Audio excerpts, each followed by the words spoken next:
Достор, балакай көрсөтүүсүнүн ар бир чыгарылышында жаш таланттар менен тааныштырып келебиз. Бүгүн да таланттуу каарманыбыз бар. Ооба, ошол таланттуу каармандарыбыз менен Айдар алдыда жаш талант рубрикасында тааныштырат. Биз менен бирге болгула.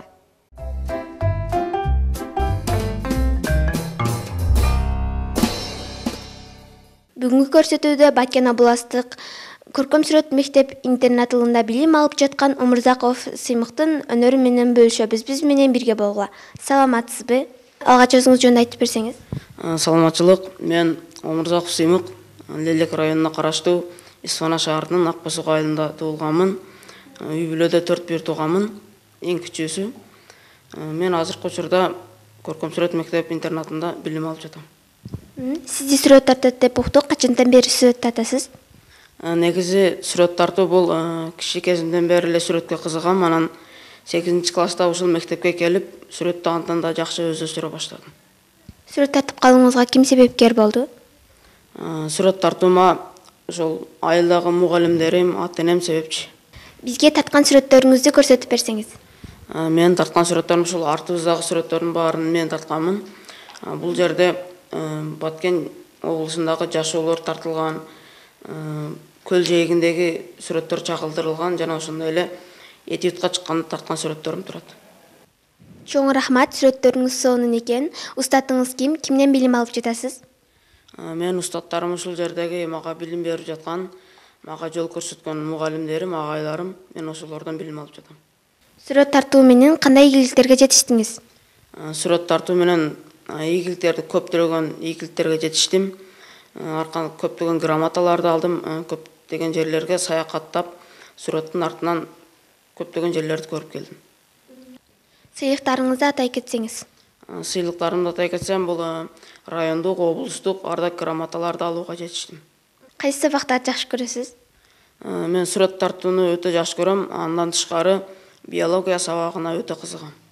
Бош убактыңызда эмне менен көрөсүз? Бош убактымда көбүнчө сүрөт тартуу менен. Мен сүрөт тартканда жан дүйнөбүз ошол сүрөт тартуудан ырахат алат. Үй бүлөңүздө сүрөт тарткандар барбы? Үй бүлөмдө жок, бирок жакындарым арасында сүрөт тарткандар бар. Кимдер сүрөт тартат? Үй бүлөмдө бир туугандарым сүрөттү жакшы тартат. Ошол себептен дагы мен сүрөттү жакшы тартам деп ойлойм.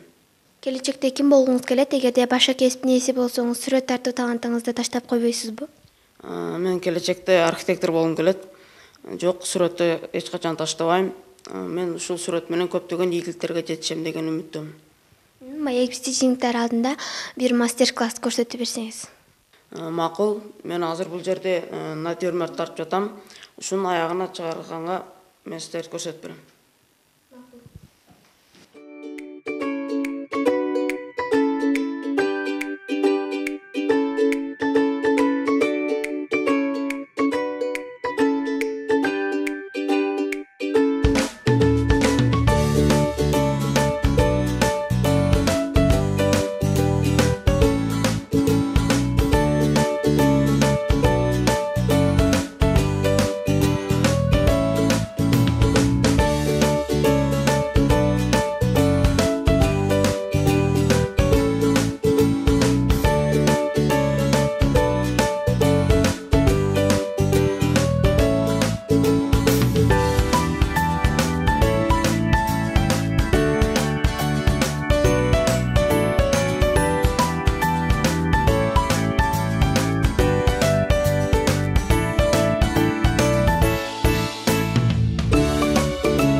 сүрөтүбүздү аягына жеттик.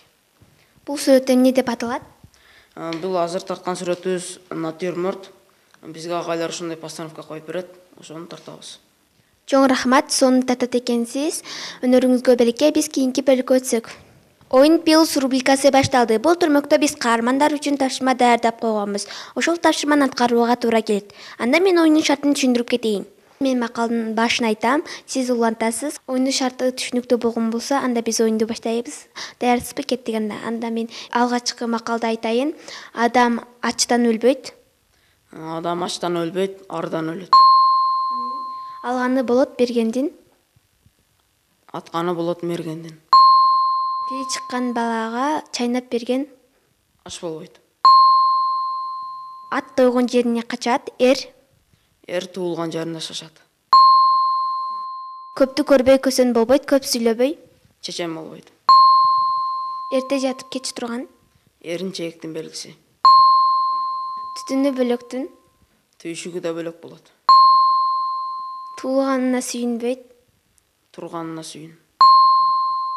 Сөздү уккан жерге айт. Сууну сиңген жерге сеп. Чоң рахмат. Сизден мыкты сүрөтчү чыгат деп ойлойбуз. Биздин көрсөтүүбүздүн демөсү келкелдикөнү. Келкелдикөнүн атынан бул сонун китепчиске белекке беребиз.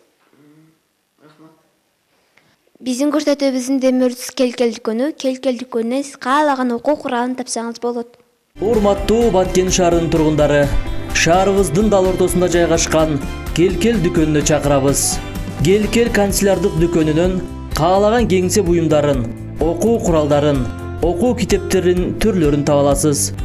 Дареге, Баткен шаары, Нургазиев көчөсү 27. Болжол Газпром май коюучу жайынын бет маңдайы.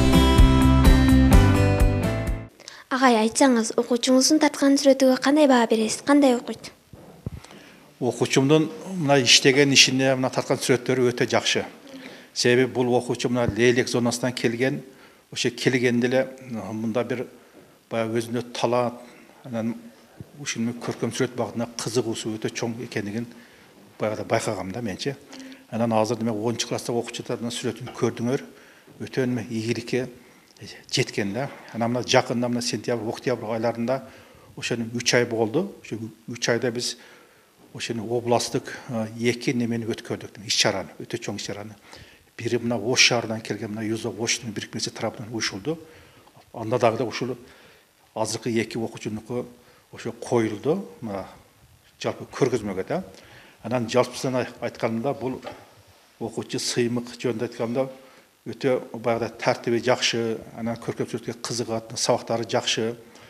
Дайыма ушу класстан тышкаркы иштерге, анан фестивалдарга, анан биздин мына март айында отчеттук выставкабыз болот да. Ошого дагы быйылкы мына Кудай кааласа ушул биздин окуучулардын сүрөттөрү коюлат. Чоң рахмат.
Достор, Сыймык Умарзаковго чыгармачылык ийгилик. Биз көрсөтүүбүздү жыйынтайбыз. Силердин да өнөрүңөр болсо бизге кат жолдоону унутпагыла. Биздин электрондук дарегибиз balakaybatken@mail.ru.